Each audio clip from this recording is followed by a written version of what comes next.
Salut!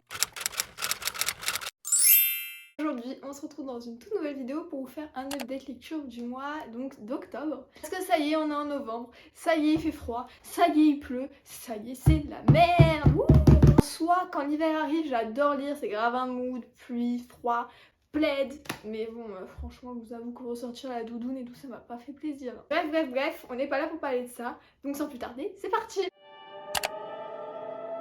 Donc ce mois-ci c'est un peu compliqué, j'ai lu 6 livres, mais pas 6 livres en entier, je m'explique. Ce mois-ci j'ai eu un petit problème avec la lecture, j'ai fait une mini panne de lecture. Je pense que tout lecteur est déjà passé par là, c'est-à-dire que 2 livres n'ont pas été finis dans ma palle. Et je vous les présente quand même ces livres parce que malgré ma panne de lecture, si je les ai abandonnés, c'est qu'il y avait des raisons et j'ai quand même fini à lire 4 livres. Donc voilà, c'était juste une passade où en fait j'en avais un peu marre, j'étais un peu à saturation parce que j'ai enchaîné des mois où j'ai enchaîné vraiment les lectures, mais c'était même pas imaginable. Genre, je finissais un livre en journée, je me laissais pas de repos, donc en fait, j'ai eu une saturation après le vlog lecture qui a fait que j'ai complètement déraillé.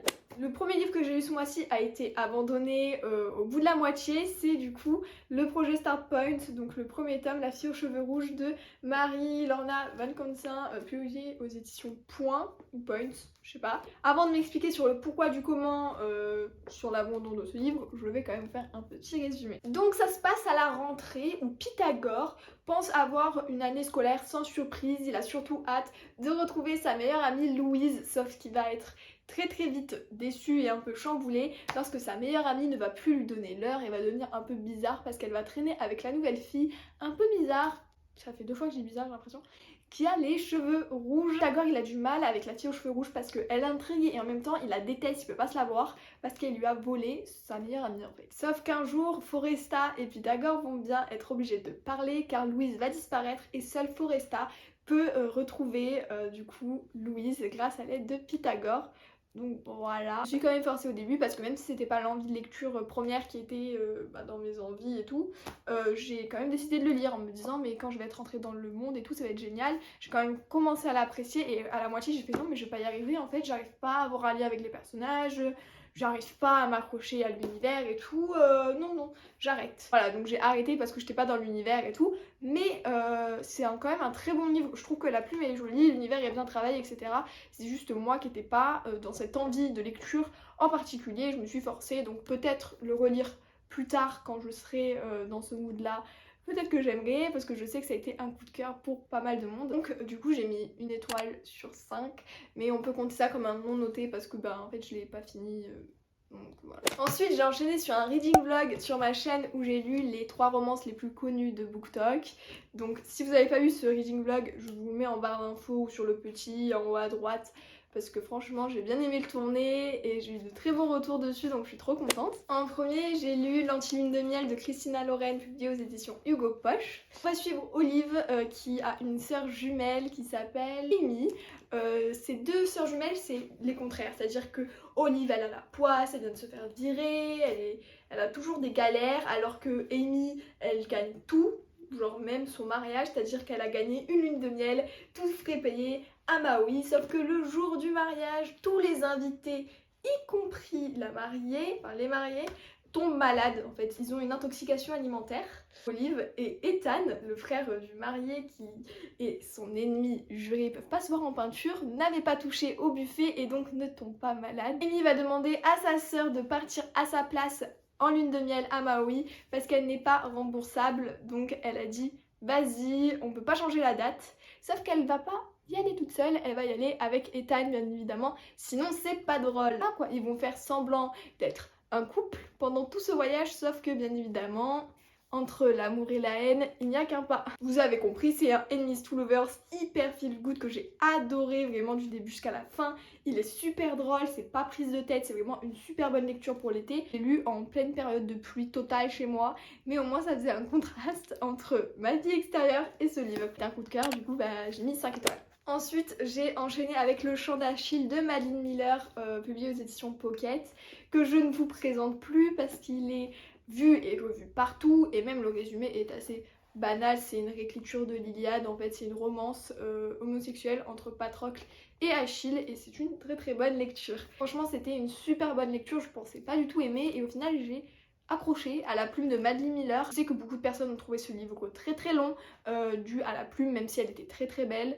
Moi j'ai pas du tout ressenti ça. Ok, il y avait quelques longueurs pendant la guerre et tout que j'ai moins kiffé, ce qui fait que c'est pas un coup de cœur, mais franchement je me suis hyper attachée au personnage.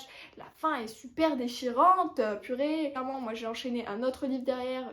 J'étais en pleine dépression après cette semaine, franchement, j'ai fait que pleurer en lisant ces livres. Je comprends son succès et j'ai mis 3 étoiles et demie sur 5 pour les quelques petites longueurs que j'ai pu ressentir. Ensuite, j'ai enchaîné sur Jamais plus de Colleen Hoover, donc publié aux éditions Hugo Poche. La pire écorce de ma vie, hein. J'ai adoré ce livre. Mais enchaîner le chant d'Achille avec Jamais plus, franchement, faut avoir le mental accroché. Hein.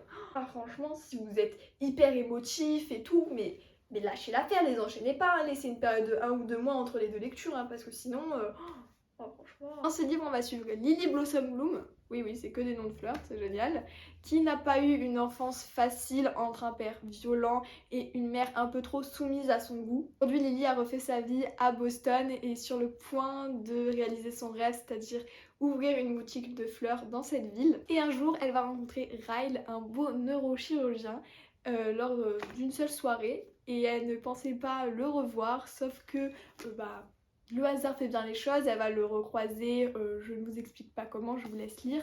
Sauf que Lily et l'amour, ça fait ça fait deux même. Dû à son passé et à son premier amour Atlas, elle a du mal à se laisser aller avec le bonheur. Elle ne sait pas si elle le mérite vraiment et franchement, pour moi, elle le mérite. C'est une super lecture, c'est par contre très violent sur certains points. Donc si vous avez du mal avec tout ce qui est l'alcool, les violences surtout conjugales, voilà, c'est très compliqué. Donc je préfère mettre un trigger warning sur ces personnes qui sont plutôt sensibles à ces sujets-là. Moi j'ai quand même eu de la chance de ne pas avoir vécu dans ce monde-là. J'ai grandi dans un monde qui est tout à fait sain de ce côté-là. Donc ce qui fait que je n'ai pas de traumatisme à ce sujet, mais ça m'a quand même pas mal infectée. Enfin, quand je l'ai lu, j'ai quand même eu du mal, j'ai quand même ressenti la douleur du personnage, mais fois 1000. Donc je veux même pas imaginer si vous vous reconnaissez dans son personnage, et j'espère pas. Mais voilà, je préfère prévenir avant. Malgré tout, je comprends la hype qu'il a eu sur TikTok et ça a été un énorme coup de cœur. Toutefois, voilà, je peux pas m'empêcher de mettre des trigger warnings pour les personnes les plus sensibles, mais c'est 5 étoiles pour moi. Donc encore un abandon, vous avez deviné, c'est donc Gods of Men de Barbara Kloss, publié aux éditions Rivka. Donc c'était un livre que j'avais reçu dans une cube box à l'époque où j'étais abonnée. Au début j'étais hyper hypée parce que c'est un superbe objet livre, donc j'avais qu'une envie, c'était de lire. Donc ça se passe dans un monde où la magie est interdite dans 5 provinces. Et du coup les personnes qui sont dotées de ces dons à la naissance sont pourchassées et tuées. Et ça va être le cas de Sable qui un jour va tuer sa sœur par le biais de sa musique, sauf qu'elle n'était pas au courant qu'elle possédait ce pouvoir. Elle va donc s'échapper vers les Landes, donc une contrée où la magie n'est pas interdite, où il n'y a que des bandits, etc. Elle pensait vivre sa vie tranquille pendant 10 ans jusqu'au jour où quelqu'un ou quelque chose va venir la chercher pour la tuer ou pour l'aider, je ne sais pas, je vous laisse découvrir. J'ai mis 7 jours à le lire pour lire 200 pages. Clairement c'était abusé, je trouvais ça super lent. Je n'ai pas réussi à me mettre dans l'univers, mais là franchement c'est pas comme le projet Start Point où j'étais pas dans le mood. Là je voulais vraiment lire un livre comme ça et je n'ai pas aimé, j'ai pas réussi à me mettre dedans. Je suis trop déçue parce qu'il est super beau, donc j'aurais aimé l'adorer, genre montrer l'objet livre en mode regardez celui-ci c'est une merveille, je l'ai adoré et tout, alors que pas du tout. Du coup lui c'est une étoile parce que je sais que c'est un abandon genre définitif. Toutefois, je ne pourrais jamais l'enlever de ma bibliothèque parce qu'il est trop beau, je ne pourrais jamais le vendre, il est magnifique. Et enfin, j'ai lu Frankly in Love de David Youn, publié aux éditions Albin Michel. Donc on va suivre Frankly, qui est lycéen et qui est limbo. Qu'est-ce qu'un limbo? C'est tout simplement un adolescent tiraillé entre sa nationalité américaine, son éducation américaine, mais également son éducation coréenne, de par ses parents et sa famille.